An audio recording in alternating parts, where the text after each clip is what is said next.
Hey, se você está aqui, talvez esteja tentando fugir um pouco. Talvez sua cabeça esteja cheia, seu corpo cansado, ou quem sabe, você só esteja procurando uma história tranquila para embalar a noite. Então, respire fundo e prepare-se. Vamos viajar no tempo, mas sem sair da sua cama. Feche os olhos se quiser. Imagine-se agora em Paris. Não a Paris dos cafés charmosos e das vitrines iluminadas. Não, estamos na Paris do século XVII. As ruas estreitas e regulares serpenteiam sob as sombras de prédios pesados, de pedra úmida e madeira apodrecida. O ar?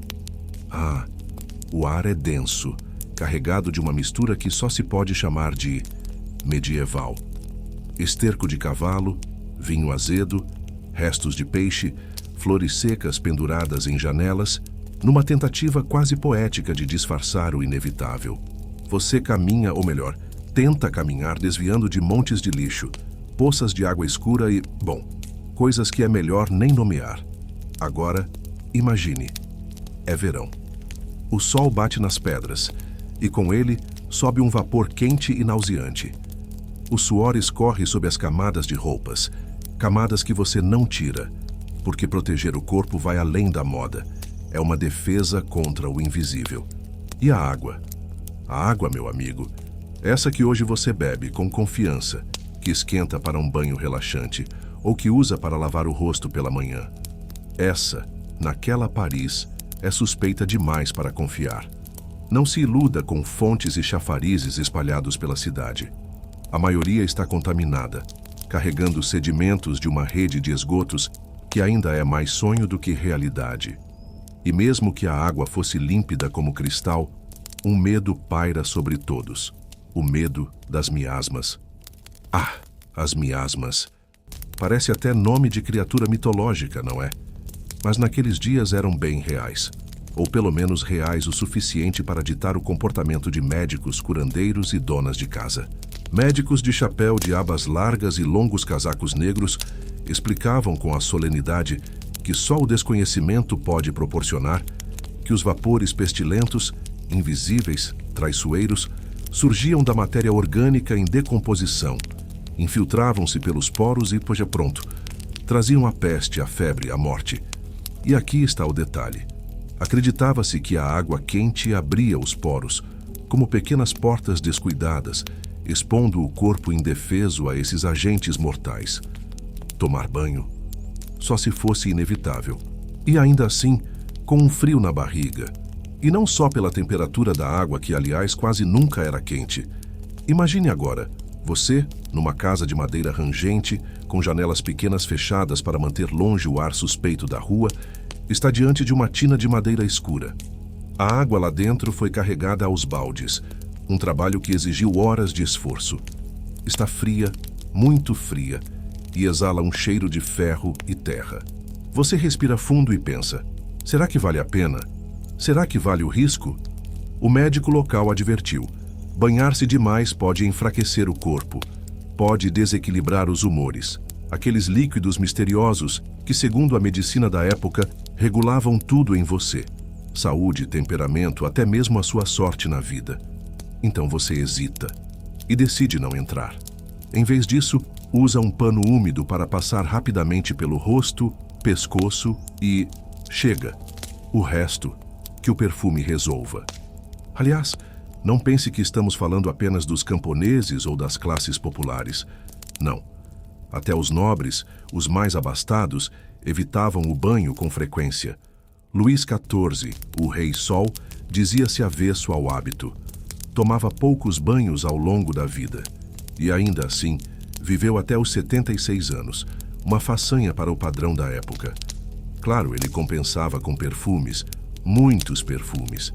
Mas isso fica para o próximo capítulo.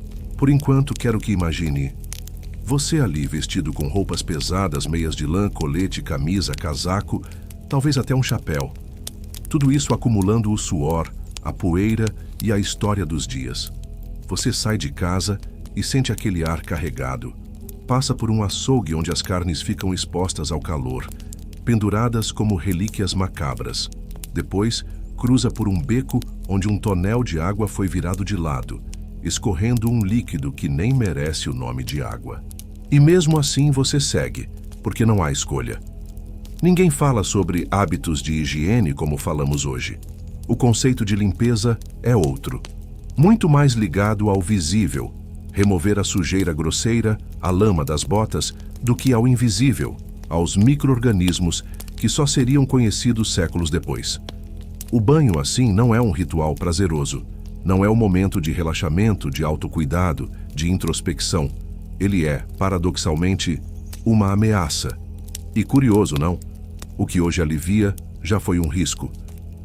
Imagine você agora indo até a cozinha da sua casa, abrindo a torneira e deixando a água correr, clara e confiável no seu copo. Imagine o luxo silencioso de um banho quente, com o vapor preenchendo o banheiro, aliviando músculos tensos. E então, volte, por um instante, para aquela Paris, onde cada gota era desconfiada, cada banho, uma decisão calculada e, muitas vezes, evitada. Sim, a água que matava mais do que limpava. Deite-se, respire fundo e, se puder, agradeça silenciosamente por esse conforto moderno. Imagine-se ainda naquela Paris do século XVII, as mesmas ruas sinuosas, os mesmos becos saturados de cheiros. Mas agora, quero que você preste atenção a um elemento invisível e, paradoxalmente, onipresente: o perfume. Não pense em um frasco delicado, com um vaporizador dourado e um aroma que se espalha suavemente pelo ar. Não. Aqui, o perfume é denso, quase palpável, uma nuvem espessa que envolve os corpos e os ambientes. Você se aproxima de uma dama elegante que caminha pela Place Dauphine, suas saias volumosas roçando o chão. Cada passo que ela dá espalha um rastro de essências florais, misturadas a almíscares e âmbar. É um escudo invisível, uma barreira sensorial, construída não apenas para seduzir, mas, sobretudo, para proteger. Sim, proteger. Porque naquele tempo, o perfume não era apenas vaidade. Era uma necessidade vital. Era, de fato, uma forma de medicina preventiva. Ou, ao menos, acreditava-se que fosse. O raciocínio era simples, ainda que profundamente equivocado. Se o cheiro ruim indicava a presença da corrupção, da doença, da morte, então o bom cheiro deveria ser um sinal de saúde, de segurança, de vida. Assim, as essências florais, as madeiras raras, os bálsamos exóticos transformaram-se em mais do que itens de beleza. Eram pequenas fortificações invisíveis, armaduras delicadas contra o mal que se insinuava pelo ar. Você agora está parado em frente a uma perfumaria do Marais. As vitrines exibem frascos de vidro soprado, com tampas de prata cuidadosamente lavrada. O vendedor, um homem de gestos suaves, com dedos manchados pelos extratos que manipula, oferece-lhe uma demonstração, uma gota de essência de jasmim, talvez, ou quem sabe um pouco de água de flor de laranjeira. Mas não se engane, esses perfumes não são leves. São carregados, persistentes, quase agressivos para os padrões modernos. O objetivo não é sutilizar, mas abafar. E, acima de tudo, sinalizar ao mundo que você é alguém que pode se dar ao luxo de se proteger, com aroma. Sim, porque o perfume é também, como tudo em Paris, um marcador social. Quanto mais cheiroso, mais saudável você parece. E mais desejável também. É o seu passaporte invisível para as melhores casas, os bailes mais concorridos, as audiências mais importantes. E se por um acaso, imagine só, você não estiver usando um perfume de qualidade, ou pior, nenhum perfume, então prepare-se. Olhares de desprezo, de nojo, de julgamento social irão atravessar você como punhais silenciosos. E agora, quero que imagine um salão nobre, iluminado por centenas de velas. O calor é opressivo. Os corpos se movimentam, dançam minuetes, conversam, trocam confidências sussurradas. E nesse salão, não há ventilação, nem janelas abertas. O ar está saturado de fragrâncias. Rosas turcas, lavanda provençal, âmbar da Arábia, civeta extraída de animais exóticos, almíscar de origem ainda mais perturbadora. Tudo misturado, formando uma atmosfera densa, quase sólida. O cheiro? Ah, bíblico. Você passa entre os convidados e sente. O perfume não é mais uma escolha estética. É uma necessidade fisiológica. Sem ele, seria impossível suportar o odor real dos corpos, das roupas não lavadas, dos ambientes fechados. E aqui reside a ironia deliciosa. Na tentativa de escapar dos perigos do banho, criaram-se novos rituais. A abstinência da água foi compensada pelo excesso da essência. E claro, nem todos tinham acesso a essas maravilhas aromáticas. O perfumista real, imagine só, era uma figura de grande prestígio. Servia à corte, criava composições exclusivas para reis e rainhas, misturando essências raras trazidas de colônias distantes. Madeira de sândalo da Índia, baunilha da América, canela do Ceilão. Cada frasco era uma pequena fortuna líquida, e por isso mesmo, um símbolo tão potente quanto uma joia ou uma propriedade.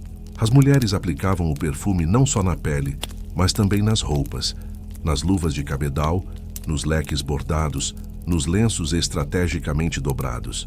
Os homens perfumavam suas perucas. Ah, as perucas! Os coletes, até mesmo as bengalas que traziam compartimentos secretos com pequenos frascos de essência para retoques ao longo do dia. E o mais curioso, havia perfumes para todas as ocasiões e partes do corpo. Água de lavanda para os lençóis, essência de rosa para o colarinho, almíscar para as botas. O perfume se tornava, assim, um segundo corpo, uma camada invisível construída gota a gota, borrifada com intenções tão práticas quanto simbólicas. E, claro, não faltavam as extravagâncias. Conta-se que alguns nobres exageravam tanto na aplicação que era possível perceber sua aproximação metros antes de eles surgirem no salão. E que dizer das famosas pomanders, pequenas esferas de prata ou ouro, perfuradas como rendas, penduradas na cintura ou carregadas nas mãos, contendo esponjas embebidas em perfumes fortíssimos. Eram verdadeiras armas de defesa olfativa. Você poderia, por exemplo, estar andando pela rua, aquela mesma rua fétida que atravessamos há pouco, e ao cruzar com uma carroça de lixo ou com um infeliz acometido pela peste, simplesmente levar a pomander ao nariz e se proteger, ou ao menos acreditar que estava protegido. E assim, o perfume ganhava essa ambivalência fascinante. Era ao mesmo tempo escudo, máscara, adorno e ilusão. Afinal, mesmo envolto em fragrâncias sofisticadas, o corpo seguia ali. Vulnerável, frágil, suado, pulsante. Mas por fora era outra coisa. Por fora era status, era saúde, era poder. E agora, respire fundo. Imagine essa sobreposição de cheiros, essa Paris em que o perfume, paradoxalmente, escondia o corpo, mas também o revelava. Revelava quem tinha recursos, quem tinha conhecimento, quem sabia, no fim das contas, jogar o grande jogo invisível das aparências. E talvez não seja tão diferente de hoje, não é? Cada frasco que escolhemos, cada essência que aplicamos, ainda é de alguma forma uma armadura sutil.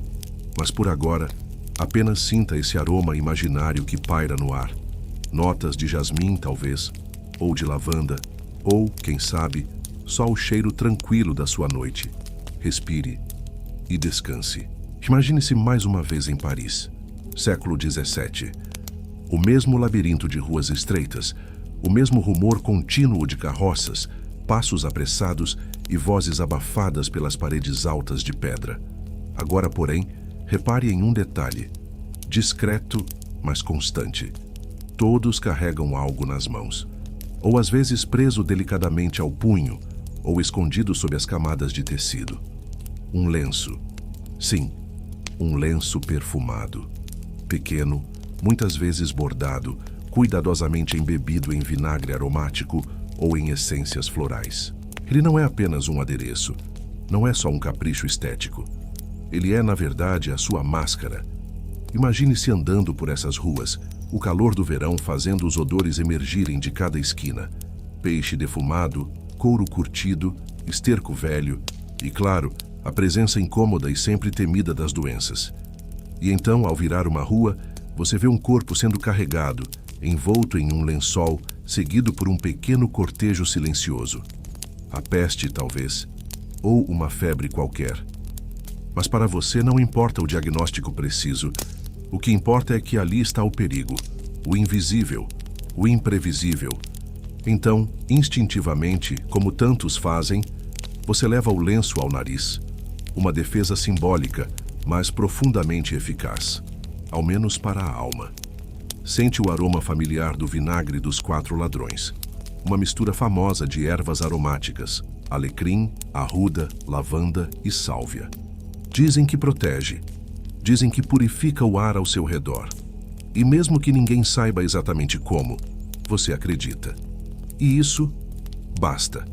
É curioso pensar como, mesmo sem compreender o funcionamento dos germes ou das bactérias, as pessoas já buscavam maneiras de criar barreiras, de se proteger do mundo, de se proteger do ar. E assim, cada lenço se tornava um escudo portátil, um santuário olfativo que podia ser erguido a qualquer momento, em qualquer lugar. Você atravessa o mercado, passando por bancas de carne exposta, pilhas de legumes cobertos por moscas, e o lenço sempre ali. Você visita um parente doente, segurando a mão fria e úmida que descansa sobre o leito, e o lenço sempre ali, entre você e o medo. E agora pense comigo, que gesto humano mais universal, mais instintivo do que esse? Levar algo ao rosto, como quem busca uma proteção, um consolo, uma barreira. Séculos depois, faríamos o mesmo com máscaras cirúrgicas, com panos improvisados, com escudos de tecido frente a novas pestes e medos renovados. Mas aqui, nesta Paris ancestral, é um lenço, simples e sofisticado. E não pense que era tudo igual, não. Havia lenços de seda fina, bordados com fios de ouro, perfumados com essências caríssimas vindas de terras distantes. Mas também havia os mais humildes, de linho áspero, com um toque de vinagre barato, talvez apenas um punhado de ervas esmagadas com esperança. Cada um no seu modo, cumprindo a mesma função, proteger, ou ao menos criar a ilusão de que se está protegido. E veja, não é apenas uma barreira contra os odores desagradáveis ou os vapores considerados mortais. É também uma barreira emocional, um limite simbólico entre o eu e o mundo. Você se recolhe atrás do lenço, respira fundo, sente o aroma familiar e se acalma. Como quem acredita, ainda que por um segundo, que aquilo basta. E de certa forma basta mesmo. Porque, quando o mundo parece hostil demais, o que mais precisamos é de um pequeno refúgio, por menor e mais frágil que ele seja. E talvez seja por isso que ainda hoje, em momentos de tensão, levamos a mão ao rosto, nos escondemos atrás de pequenos gestos, porque o mundo, mesmo com todo o avanço, continua sendo perigoso demais para ser respirado sem filtros. Mas voltemos. Há uma noite qualquer no bairro de Saint-Germain. Chove levemente. As pedras da rua brilham sob a fraca luz das lamparinas. Você caminha, o casaco apertado ao corpo, o chapéu protegendo do sereno, e de repente um cheiro forte invade o ar. De lixo, de mofo, de algo apodrecido em algum beco próximo. Sem hesitar, leva o lenço ao rosto. Fecha os olhos, respira pela última vez o aroma da lavanda que sua avó infundiu no tecido dias atrás. E segue, porque é assim. O lenço é sua máscara, sua proteção, sua coragem portátil. E há algo profundamente bonito nisso, não acha? Essa tentativa tão humana de criar fronteiras, de estabelecer distâncias seguras, de transformar um simples pedaço de tecido em um amuleto contra o invisível. E veja, mesmo com todo o medo, toda a incerteza, toda a ignorância científica, eles seguiam. Seguiam vivendo, amando, trabalhando, cuidando uns dos outros, com lenços perfumados, com rezas sussurradas, com rituais pequenos e cheios de sentido. E se pensar bem, ainda fazemos o mesmo. Cada vez que acendemos uma vela aromática, que borrifamos um perfume antes de sair, ou que, num momento de ansiedade, fechamos os olhos e respiramos fundo, estamos, no fundo, buscando o mesmo conforto, a mesma barreira simbólica, o mesmo abrigo invisível. Então, agora, respire fundo também. Imagine o aroma que quiser, lavanda, jasmim, sândalo, e deixe que ele envolva você, como um lenço perfumado, como uma máscara suave, como uma proteção silenciosa, nessa noite tranquila, só sua. O dia começa cedo, como sempre. O fogo range dentro da lareira, mas não é suficiente para afastar o frio que serpenteia pelos cômodos de pedra da casa. Lá fora, a névoa se insinua pelas frestas da janela, fina, gelada, como dedos invisíveis que procuram a pele exposta. Você acorda devagar, ainda protegido sob camadas pesadas de cobertores de lã, e já sabe que não será um dia fácil. O inverno em Paris não perdoa. E o banho? O banho. Esse luxo moderno, essa facilidade com que hoje você ajusta o metal reluzente do chuveiro e espera a água quente cair macia sobre os ombros. Aqui, agora, nem sonhar. A água está fria, sempre. E mesmo que, com enorme esforço, alguém aquente alguns baldes sobre o fogo, o risco não compensa. Você já ouviu as histórias.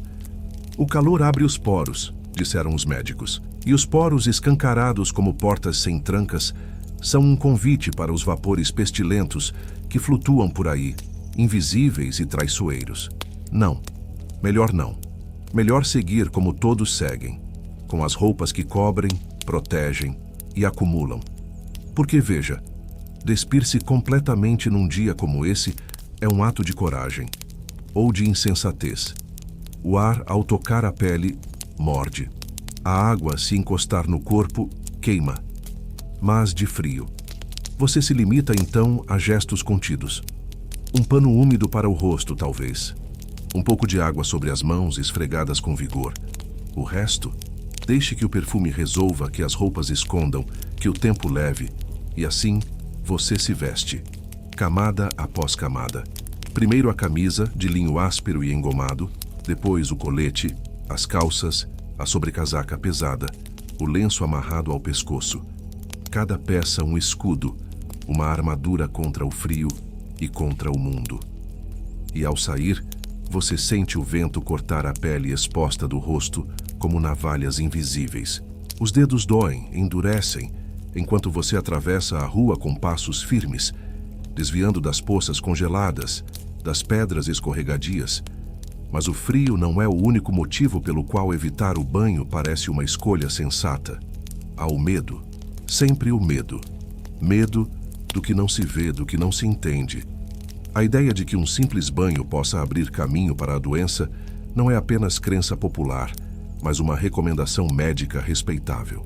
Os médicos da cidade, com seus trajes solenes e às vezes aquelas máscaras grotescas de bico longo, reforçam esse saber. A água enfraquece, desequilibra, torna o corpo vulnerável. E quem é você para duvidar? Melhor manter-se seco, aquecido e vivo. Você lembra de quando, na infância, viu um vizinho adoecer depois de um banho morno num dia de vento? Diziam que a água quente dilatou demais seus poros, que os miasmas entraram e que em poucos dias ele não resistiu. Histórias assim correm de boca em boca, de geração em geração, e elas pesam mais que qualquer anseio por frescor ou limpeza. Curioso, não? O que hoje consideramos um prazer quase essencial, uma ducha quente ao final do dia, um banho morno para relaxar os músculos, aqui é um risco, um luxo perigoso que poucos ousam se permitir. E mesmo aqueles que se arriscam fazem-no com um misto de necessidade e temor. Na casa dos nobres talvez haja um banho ocasional. Uma tina de madeira cheia de água morna, com pétalas de flores boiando para mascarar o cheiro do mofo e da umidade. Mas mesmo lá, não é um hábito frequente. A manutenção é trabalhosa, o perigo é grande, e o perfume, como sempre, resolve o essencial. As roupas de cama são polvilhadas com pó de lírio, os lençóis arejados à janela nas raras manhãs de sol. E assim se vai vivendo. Em meio ao frio, à umidade, ao medo, mas também à engenhosidade. Porque, apesar de tudo, as pessoas encontram maneiras de resistir, de se proteger, de seguir adiante. Há quem aqueça pedras no fogo para colocá-las entre os lençóis antes de dormir. Há quem beba caldos quentes, infusões de ervas, aguardente para aquecer o peito. E há quem simplesmente se encolha sob as cobertas, esperando o inverno passar. Assim como agora, talvez você esteja encolhido sob a sua. Quente, confortável, protegido. Deite-se um pouco mais fundo, então. Sinta o calor do seu corpo sob as cobertas. O alívio silencioso de saber que, se quiser, pode se levantar, abrir a torneira e deixar a água quente correr, abundante, generosa. Um gesto simples, mas que naquele tempo era uma escolha difícil, arriscada e muitas vezes evitada. Curioso como a história muda, não? Aquilo que antes causava medo, hoje é alívio. Aquilo que antes parecia imprudência, hoje é cuidado. E talvez isso nos ensine algo sobre como as certezas são frágeis, como o conforto é conquistado, como a coragem se revela nas pequenas escolhas do cotidiano. Respire fundo, então, e, se puder, agradeça pelo calor, pela água limpa, pelo conforto silencioso da sua noite, pelo fato de que hoje o frio é apenas um convite ao aconchego e não um risco à vida. Boa noite, boa pausa, boa respiração.